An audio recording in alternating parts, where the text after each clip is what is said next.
Welcome to my family theory presentation by Nancy Johnson.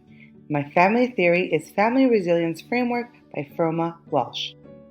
According to Walsh, the Family Resilience Framework integrates ecosystemic and developmental dimensions of experience. Why is this important in nursing? Because it's important to build resilience for families.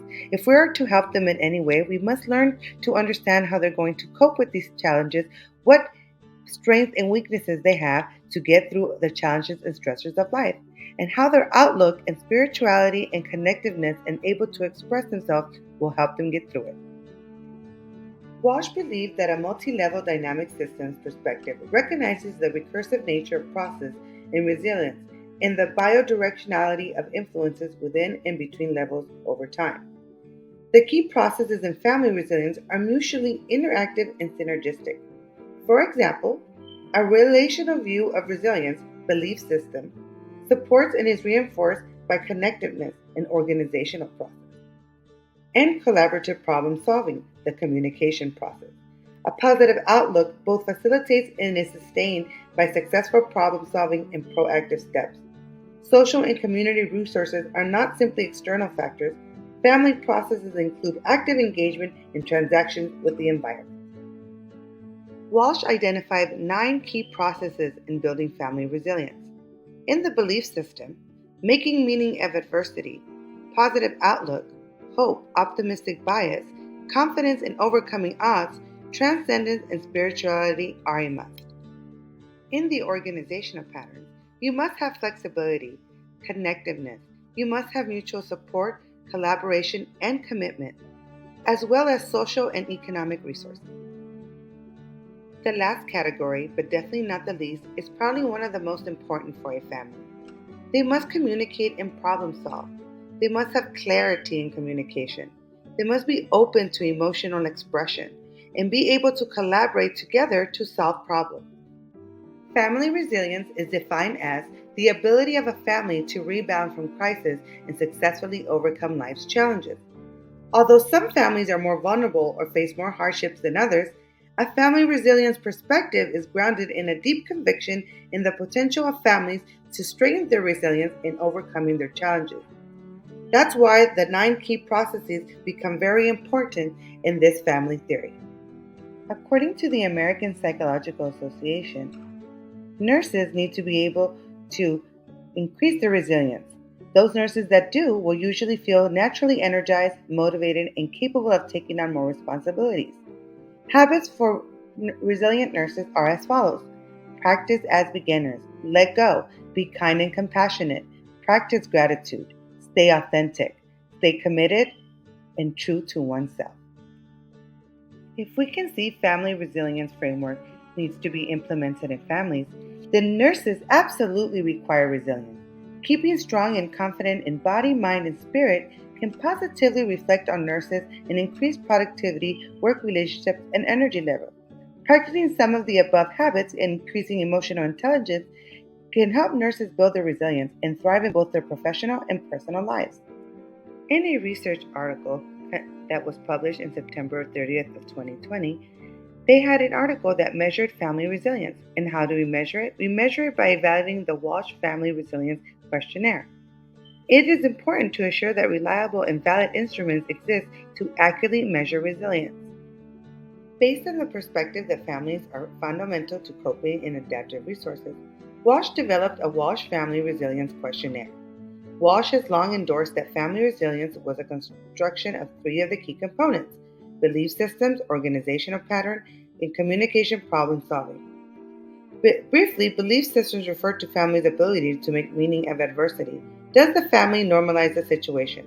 Do they maintain positive outlooks? Does the family try and remain hopeful and draw strength from spirituality and transcendence? Does the family look to congregational support in time of need?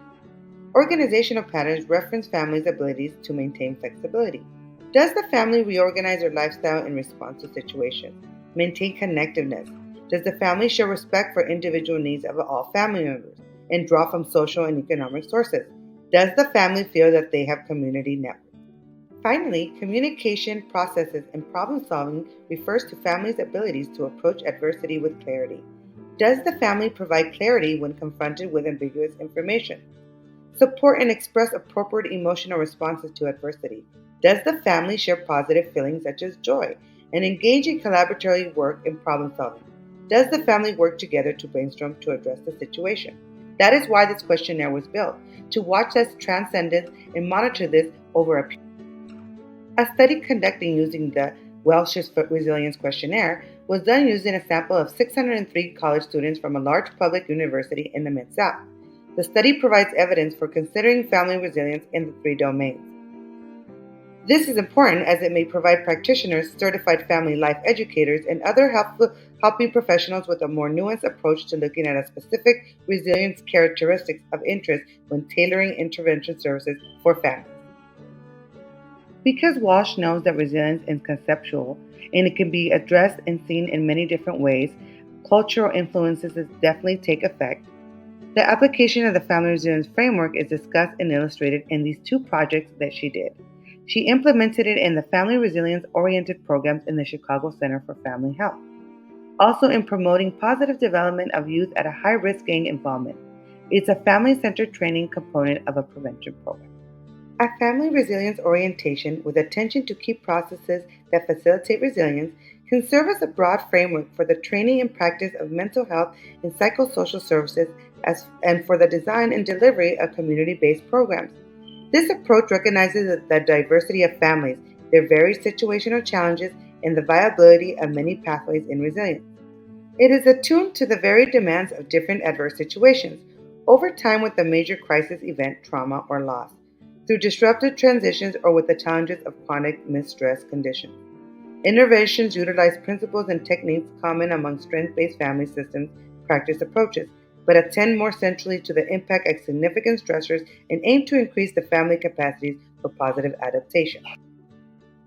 It is Walsh's goal to build partnership with community-based organizations and has been at the heart of her mission to train and support healthcare, mental health, and human service professionals, particularly those with low income and minority families, LGBTQ, bi and bisexual and transgender clients, persons with disability, and other vulnerable groups.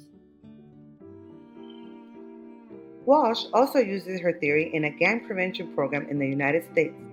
Because rarely these programs involve families, they're deterred by the prevalent assumption that families of high risk youth are too dysfunctional, unmotivated for change, and not worth the investment. Yet studies have found that families matter. Parental warmth and higher levels of supervision and monitoring practices are related to lower youth conduct behavior and gang involvement. I have chosen the Family Resilience Framework for my project with the family that I have chosen because they have coming out of a recent divorce over 3 years ago. All divorces obviously are not something that people want to go through, and these kids and the mom have had a lot of emotional distress. That even though the divorce was 3 years ago, the dad has remarried without advance notice to the children first, or even giving a heads up to the mom so she could prepare the children.